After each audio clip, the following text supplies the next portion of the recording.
Alright, today we're going to show you how to install the wired rain freeze sensor that Orbit makes, and we're going to use an Orbit timer. This process is pretty much the same for any of our current timers. With other brands of timers it's going to be a little bit different, but you're going to need to refer to the instruction manual for that timer. But anyway, this is a simple two-wire connection, and here's how you install it. You'll begin by taking your timer. First, make sure it's unplugged. You don't want any electricity going through there.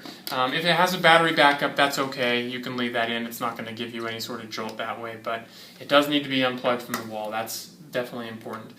So go ahead and open to the terminals.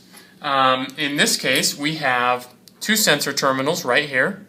These two yellow ones. Now you'll notice they have a black jumper cable between them. That needs to be in place anytime that you do not have a sensor installed. So to install the sensor, we're first going to need to remove those, and you just push up on these terminals. You might need to go back and forth a little bit, and that jumper cable will come out.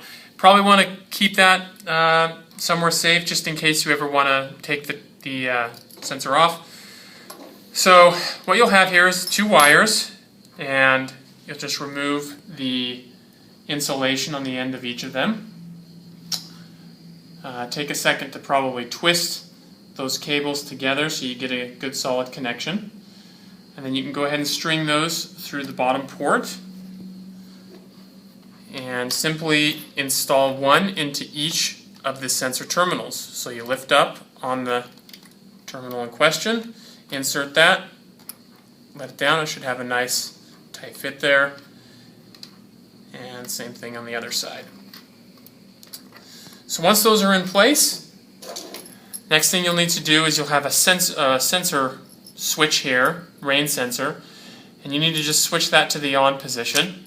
And once that's in place, the sensor will start to operate, and it can interrupt the programmed running times if it detects rain or freeze conditions.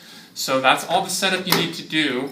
Next, you would just mount this sensor in a good location so that it can receive rainfall, and you'll do that outdoors. It's got a 30-foot cable. If you need to apply any further length of cable, you can do that by using just grease nuts. You get another stretch of cable. The instruction manual refers to the actual diameter of cable that you're going to need to use, the thickness, the gauge, depending on the length of the run. But you can just attach those with grease nuts, and you can take this out to well over 100 feet. So that's how you hook up the wired rain sensor, rain freeze sensor. If you have any questions, let us know.